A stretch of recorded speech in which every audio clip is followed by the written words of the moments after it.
One part about planning a Disney trip is figuring out how you're going to pay for it. Today we're going to be talking about making a budget for your Disney trip and how to go to Disney on a budget. I'm Sariah. And I'm Ruth. And together we're just your average Disney travelers.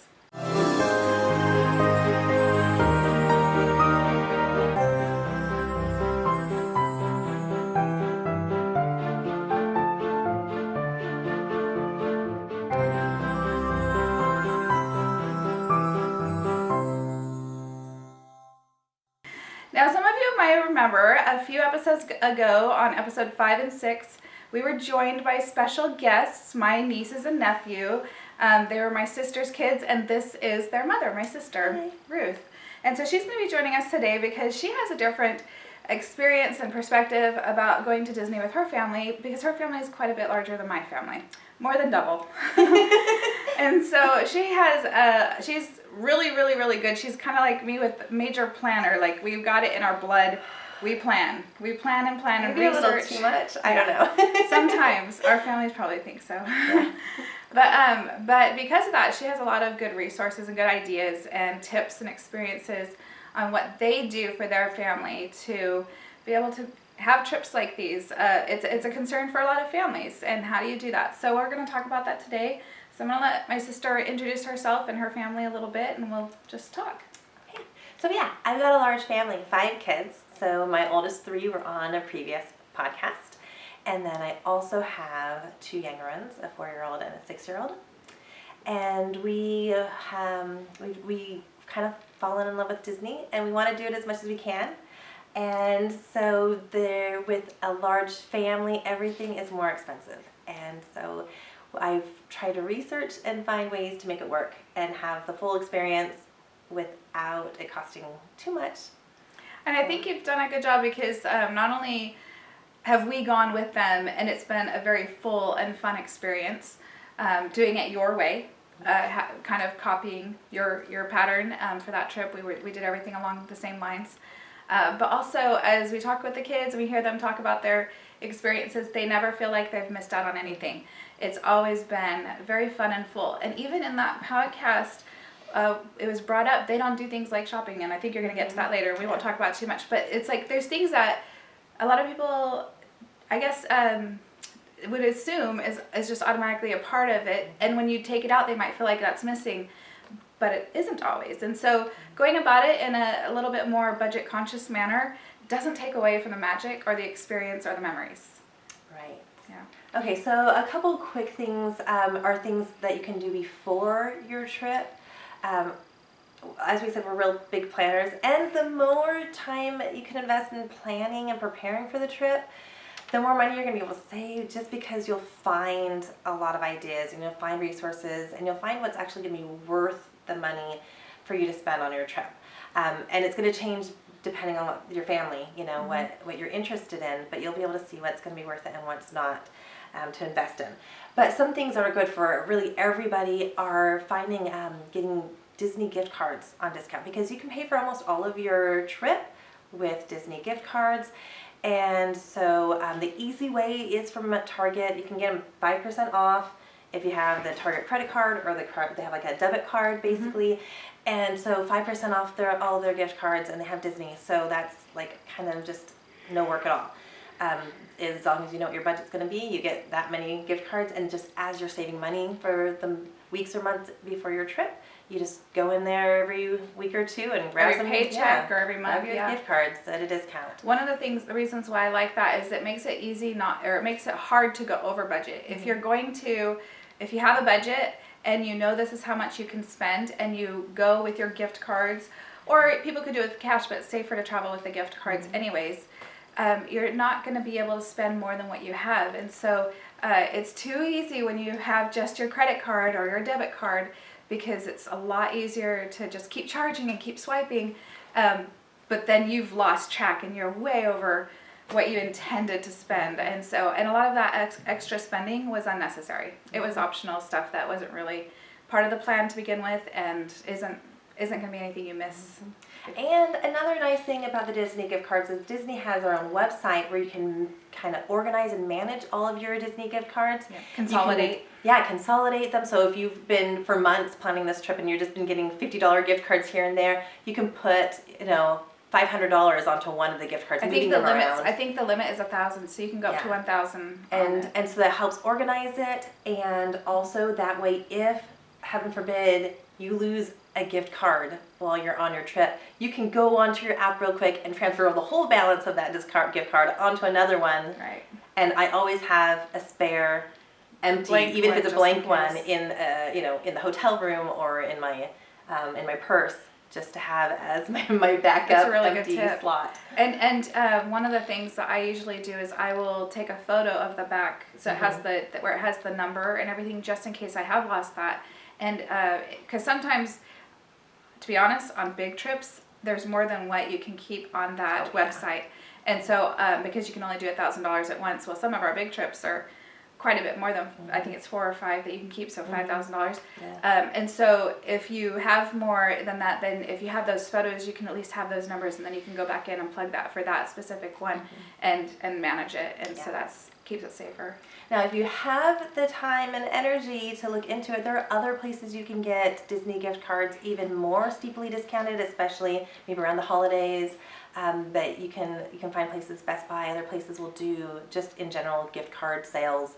And if you grab your Disney ones, then and it's more hit and miss, but when they have them, they can be better than the 5% the back that you get from the Target. Yeah. Okay, so another thing is about ticket buying. There's many different places and different ways you can actually buy a Disney ticket to get into the park.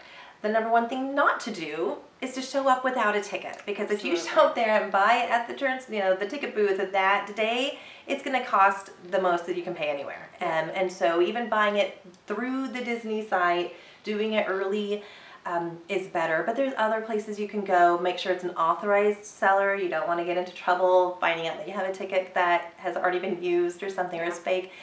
Please don't get them on eBay. Right, because there's no way to tell, right? And so no guarantee, no protection. And so if you do go to a third-party seller, Disney does work with other third-party sellers, and you can get good deals. Just make sure it's authorized.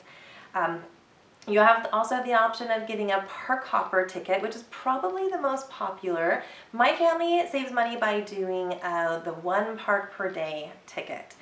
And we don't actually, I don't think, do it necessarily to save money. It really goes with our touring the park style. With a large family, we've got little legs, we've got sort of tens, but we don't want to be like crossing back and forth even across 1 park, let alone 2 parks. For most people, that's ideal. They love the flexibility of going back and forth. But for our group, we don't miss having park hoppers at all, because the way we do it, we get a 5-day ticket, which is, I think, the most economic ticket. Each day costs a little bit less when you add the extra days, and then we get 1 park per day, and we'll do half of a park on one day, and every day we just add the next section of park and go through kind of focusing on each area intensely. Yeah, very intensely. Do everything in one area, everything there is to do in one area one day, and then you move on to another area. But that might work for your family, might not. And that works really well if you do have the time to do like a week-long trip. Not everybody has that much time, and so in the shorter cases, then you can look at your family's just personalities and needs, and see if it looks like 1 park per day would work well. But if you aren't going to need the hopper, if you really don't think you're going to use it, you certainly can save a little bit of money by not doing that. There is, but yeah, it's going to vary from family to family. Our family uses hoppers. And probably when my kids are older, we're going to probably switch to hoppers too. Yeah. So we'll see. Okay, so where to stay? That's a huge expense. And in Disneyland, I'm going to have to say if you're going to save money, don't stay on property. I know a lot of people that will hurt too, but because Disney is so close to many other, we do have a level, we do have a standard, we have to stay on Harbor Boulevard. It has to be like right across the street. We have to be able to like, if we can't walk to the gates in like 8 minutes or less, it's too far. But you'll save a ton of money. I think you guys have it a little bit more than that. Maybe because my favorite your place favorite place is Desert probably like Palms. 10 or 12 minutes, but that's still doable. That's one of my favorite places too. Yeah. And here's the thing. I have stayed in all of the Disneyland resort hotels. They're fantastic, and they do come with some perks. But that being said, as a family traveler, it's definitely, I would agree, to stay off property. The convenience is still there. A lot of times you get a little bit better amenities. It really kind of is just what part is the most important to you. But for sure, budget, off property is going to be your best way to go, and you still have super close proximity as well as fantastic amenities. Lots of options, walking distance, short walking distance. To the and especially if you are talking about a larger family, you're going to have better suite options and situations where you can fit more members of your party in one hotel room or suite instead of having to have multiple rooms. Which gets pricier. Now, of course, if you're talking Disney World, totally different story. They've got amazing budget options that you're going to pay the same price for their on-property place as you're going to find for off-property at Disneyland. So, you can stay on property and be budget too at Disney World. That's absolutely true. Plus, on property at Walt Disney World has even more benefits and perks that that Disneyland doesn't have, and so it's even more. And we've talked a little bit about. I think it was one of the first. I think it was the couple episode 2, I believe. But we talked a bit about the differences in the size, and so when you're at Walt Disney World, you don't want to be any further than you already are because it's such a large property. But at Disneyland, everything is so compact. You can really get away with staying off property. It'll be a good trip. But no matter where you book early. As soon as you start thinking a trip is even a possibility and you have some, possible dates chosen, go ahead and book, because more likely the prices will just go up. And almost everywhere has a really good cancellation policy. You can cancel within a couple days usually of your trip. So even if the price drops, you can often call and get the reduced rate. And I always just make sure I double check that cancellation policy and screenshot it or something so that you have that as reference. And but almost always you can cancel the day before even if you needed to, and you'll still not lose any money. So it's always safer. In fact, we sometimes will even put the reservation in our phone on the last day on our calendar. The last day to cancel, put that in there in case you thought you were going to take a trip and you booked some things and you completely forgot that you remind yourself, gotta cancel that. So you can have your cancellation number and the phone number in your phone, and so that's you can make sure that you don't accidentally pay for a trip you don't go on. Okay, so another thing on where to stay is we like to save money staying places where you can eat breakfast in the mornings, first thing. And so a lot of places will provide a breakfast. Yes, and this is one of those areas that the Disney hotels do not in your regular rooms. If you're concierge service, then you can have access to that room, but it's still not a full-on breakfast. It's just like a cold breakfast spread, some pastries and fruit. But staying at a hotel that offers breakfast. And there are quite a few hotels right across the street or right down the street that within offer walking distance. Even a free hot breakfast, a full thing. All you can eat buffet. Yes. So those save a ton of money, especially if you're a family of 7 like mine. It saves so much money, and it also saves time because the better breakfast you have, the more solid of a breakfast you start with, when you get in the parks, you're not stopping to eat so early. And as soon as you start planning, you'll find that those first 2 hours of the day are prime riding spots. Like the good rides, you want to get in those first 2 hours. And I don't want to sit in a restaurant. I love the Disney restaurants. I don't want to be in the Disney restaurant in the first 2 hours of the Disney day. So have a good breakfast first, and then you're starting. And now if you choose a place that does not offer you a free breakfast, you still can save a ton of time and money if it has like a mini fridge and a microwave. You can bring your own instant oatmeal. You can bring yogurts, fruit. Even the like frozen breakfast sandwiches, you know, Sure. you can, you know, and yeah, definitely fruit. So you can still do well. And a lot of those hotels do. It's a pretty standard now. I will say not all of them have the fridge and especially not all of them have the microwave, but a lot of them do. Yeah. The majority of them do. Yeah. And so this kind of leads into, you know, dining, you know, money on food. So we completely don't do, we don't do Disney breakfast. We save lots of money doing breakfast other ways, but we definitely do the Disney dining for the rest of the day. Now, a way that you can save money is continue on that theme and bring in sandwiches, bring in whatever you want. One thing I love about Disney is they do not try to rip you off there in the way that you can bring in anything, as long as it's not in a glass jar. Correct, yeah, including baby food. No baby food, no. Make sure you have the plastic containers for right, baby but you food. can bring in everything you're going to eat that day, full-on meals and sodas and drinks, whatever you want, as long as you don't bring it in glass or loose ice. They don't do loose ice. No loose ice, as well as I mentioned before in a podcast, no hard shell, the hard container of ice chests. So if you can do small, you know, individual sized, those insulated bags. And we also talked about the tip last time about, or a while ago, a few weeks ago, I guess now. But the ideas of things like freezing water bottles or Go-Gurts or cheese sticks and we things do like that. actually every time we do bring in because we actually our kids wear like hydration packs like everywhere we go. Like those little Camelback packs. Yeah, they have little they don't have to a be very Camelback, small backpack with a little water holder in there.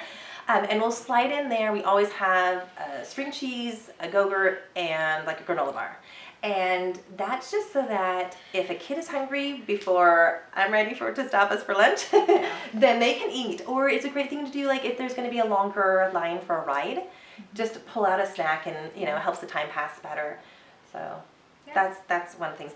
But we do love Disneyland food. I like it. I don't know. I hear some people say Disney World food is better, but I like the options we have at Disneyland.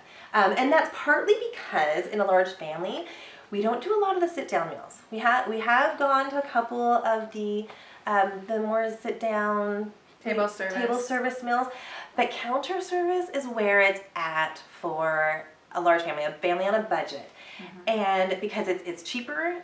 Honestly, it doesn't take so much time either. So you know if you're going for the experience of a sit-down meal, then it's okay for it to take time, but it definitely saves money. I find it even to be a better value than like the kiosks grabs, except for the corn dogs. My kids like adore the corn dogs. But the great thing about the counter service meals, most of them can be split. They can be shared really easily. And so honestly, I think that we spend less money when we do a counter service than even like the food carts. And so there's a few locations that are really, like, we consistently find large meals that you can easily share. Plaza Inn is number one. Their fried chicken, number one. It's super delicious. I could eat that probably twice on a trip. We haven't because we have a lot of other places we like to eat too, but it's so good. And so that's my number one too. Yeah, you can easily share, even between, most adults can share, you know, so if I'm sharing with two little kids, I can do one Plaza Inn. And then if you do want an extra, I think it comes with thighs or whatever, or breast, you can actually get one of those separate and add it onto your meal if you think you're going to need a little more protein in there. And then like Rancho de Zacalo, Smoke Jumpers, French Market, we've shared meals at all of those places. They're great. And so that's just a huge saving. That's you're cutting your budget in half, you know, for food. Another thing is there are a lot of websites that will share the complete menus, including prices and usually photos of the food. And so if you've got the time, if you're an obsessive planner like us, if it just helps you be excited about your Disney trip, you can go through and look at those menus. It's a good idea anyway, just because you know what your family likes to eat, and you can see what options they have. And if you have picky eaters, Disney's actually really good about having stuff for picky food, you know, kids. They're excellent also, this isn't quite our topic, but for special dietary needs. Excellent. We have traveled for a time. My oldest daughter had special dietary needs, and absolutely excellent at making sure that there are options available for whatever your needs are. But yeah, for sure, and with those, I always find those websites helpful in figuring out what's realistic food budget. Yeah. Because if you've not been, or even if you have been, but your family dynamics, your family size has changed or whatever, it's hard to really know how much to set as a realistic budget. But by going through those sites, it's helpful. Now, granted, unless you're seeing the photos, and even when you do, sometimes it's hard to tell how large the servings are, so that is true. But it's also pretty easy to kind of look up some references, some reviews, things like that, that can help to give you an idea. People will give their feedback as to how large they felt the meal was, or how many people it fed for their family. But in general, I find that in a lot of cases, the Disneyland servings tend to be pretty large. Yeah. Yeah. Yeah, exactly. There's so many good places to eat, and so we've always been happy, and you just work it into your budget, plan, and work it in. Okay, so another thing is we don't drink sodas when we eat out. Because we're going to do every day we're going to have Dole Whip or Mickey Bar or both. There's going to be a treat in there, enough sweet and sugar. So don't waste your money or your sugar on just sodas. Unless it's your family is accustomed to it and they would feel like you're taking something away, then you have to decide if it's worth it. But it saves money if you just don't drink those sodas. And to be honest, even when it's not necessarily the hottest time of year, but most especially when it is hot and the sun's out, you really aren't helping your body by having the sodas. The water is where you need it, and keeping hydrated is absolutely critical to how your day is gonna go. When you're not hydrated properly, you get tired and cranky, and so do your kids. And that's when you're seeing the meltdowns. A lot of times it's because they've just not been hydrated. They're tired, they're done. And if we maybe keep too much sugar overload, maybe not enough water, and so they're hungry. And that water element, I've noticed even just in myself, is huge. So we're the same. We don't drink soda when we're at Disney because it's not worth it for us. There are too many other delicious things. Yes, it's to true. waste it on soda. It's true. Okay, so another thing is, because it's okay to do some splurges. If it's in your budget, it's okay to do some splurges. My thing is to be super intentional about those splurges. Less just on a whim, this and that, and this kid wants to do this, and I didn't know you could do that, and let's just do it. If you're really intentional, you can plan. Like we do one character meal every trip. We build that up. That is actually usually the last thing we do before we go home. Some people do it as their opening of their trip, the first thing they do when they get there, either way, but really make that like a big focal point, and you talk it up so that they know it's not something we're going to do every day of our trip. It's special. It's, and we do that with, we like to do the Fantasmic package. Their Fantasmic package, it's a dining thing. It's where you basically go eat at one of the 3 choice restaurants, and you buy your meal that's part of a package that basically gets you kind of like a fast pass, a special seating area for the Fantasmic show. And so we just choose the cheapest of the places to eat, which is the Hungry Bear Diner. And it's just kind of good old American classics, which probably would lean to what my family would like best anyway. But so you pay a little more than you would for the food, but you also basically kind of get dinner and a show with it. Yeah, you get that preferred viewing area and less hassle getting into it and getting your spot. Yeah, and so it's something that does take extra money. You have to decide if that's one of the splurges that you want to do. But just be really intentional about it. Build up those splurges to your kids. Let them know it's a special thing, so that it becomes a big memory. It becomes something that they know you don't just waltz in and do it. Which is what my daughter thinks. We talked about that in one of our episodes. She didn't know that she's had like, a Disney dining package. I remember we doing. It's like, honey, she's you've probably done a all bunch of them. But she didn't realize because we never really made a big deal about it. Yeah, and that's the thing. If you're on a budget, make a big deal about the things you do. Yeah. Because then your kids will remember it. And they'll appreciate it. Exactly. You want them to appreciate it. And so, okay, here's something that my sister is going to be totally disagreeing on. Okay?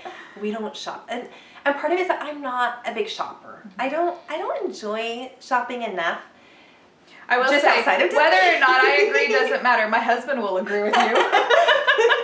He wishes that I wouldn't shop. But I am so like, okay, even though we spend 5 days at Disneyland every time, that's like not enough time for me. I have all these things that I want to do. And so there's no way I'm going to waste my time shopping. Are you kidding me? There's so many other things to do. Now, some people, that's totally part of the experience. But it also saves me money. And imagine trying to be in one of these stores with 7 kids. I mean, who wants all to of do them that? wanting everything they see. Yes. Yeah. Now, in the previous episode with my kids, one of them did say, like, okay, when you exit the rides, Disney sometimes does drop you off in these pesky gift shops. Yeah. And then they'll see something they really wanted. But honestly, if you are going to be coming back, even within a year, like my daughter, both of my daughters actually have, in a trip in February, saw something they liked. They wish they had gotten it. They save up their money. They show up. And like, as soon as they have that available, once they see that at the shop again, or they go and search it out, the trip in September, they got it. Or if you have somebody you know, sometimes you might want to pay attention to what your kids want, and you can make a note. And if you have somebody you know is going, maybe they can get it, and it can become a Christmas present or a birthday present, right? And I believe you can shop Disney on the app too as well. That's true. That's true. And so you can, let them see something if you can kind of notice throughout the week what's catching their interest, and let that be a gift later too, which they'll remember from their trip. Now I don't disagree with her. It's just that's not how I go.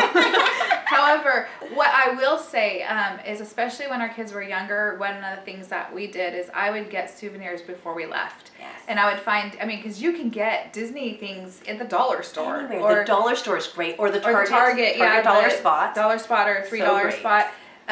Or even just the inexpensive graphic Disney tees at Target or Walmart or these other places that are less expensive than you're going to find in the store or in the parks. Now, they aren't the same items all the time. Sometimes they're similar. Disneyland on it, right? Things Or in the park the will say year, Disney, yes. or things like that. However, for the most part, kids don't know and they don't care. Yeah. And so, what we would sometimes do when they were younger is I would get those souvenirs ahead of time, take it with us, and then every day kind of give them, or maybe it's not even every day depending on the length of the trip, but we'll give them to them.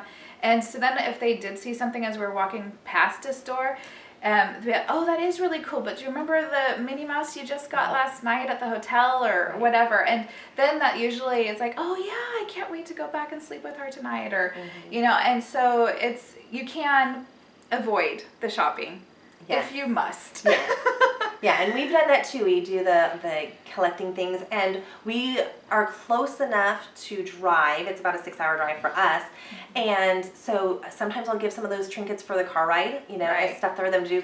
Disney coloring books. Same would work for flights if you were flying. Absolutely, absolutely. And so you can kind of really use that to get into the Disney spirit, and then you have it on the flight or in the car ride, and also when they're maybe in the hotel room, they might pull out that bag again and enjoy it too. And honestly, when they look back, they're not going to remember that those came out of the suitcase that mom, they might even not see that it came out of the suitcase, but they're not going to remember that that's when you gave that to them. They're just going to remember that they're going to associate with that trip.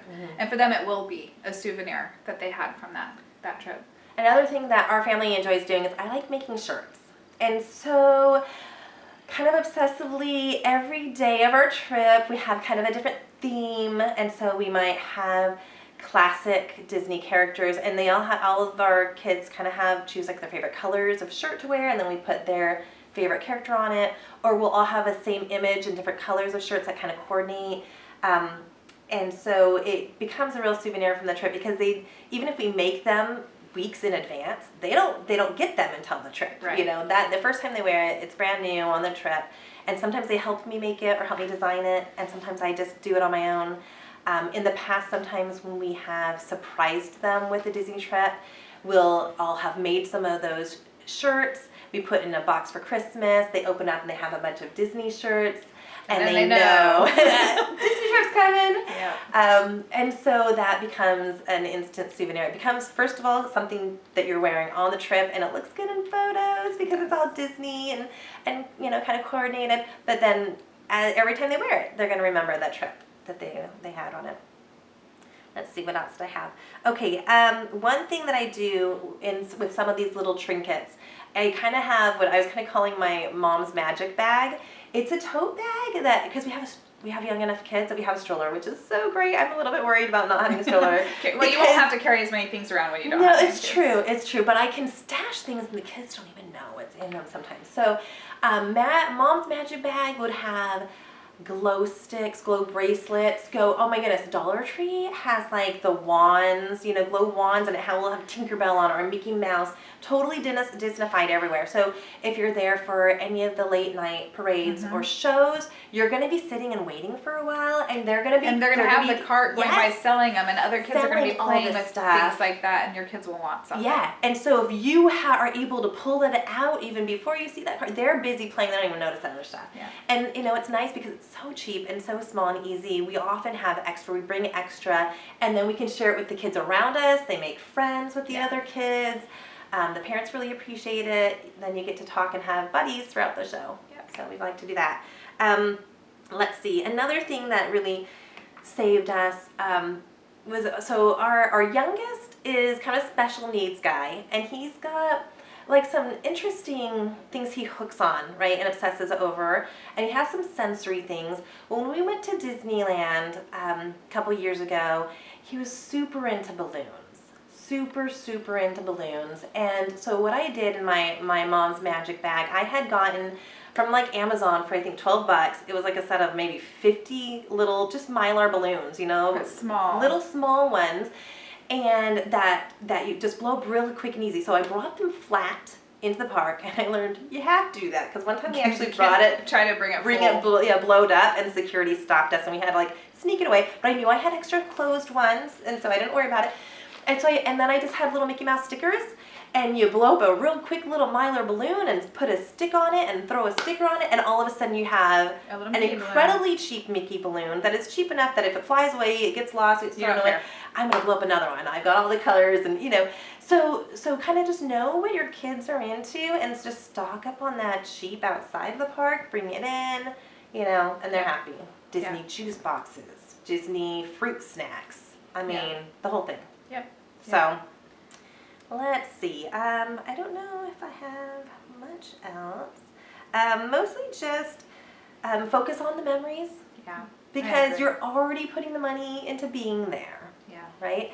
And so really take the time if you see your kid noticing something, whether it's a character they see in a distance or some of the detail, because Disney's all about the details, and you're going to miss things that your kids are going to see. So take the time to let them see things and notice things, and then everyone can stop and enjoy it.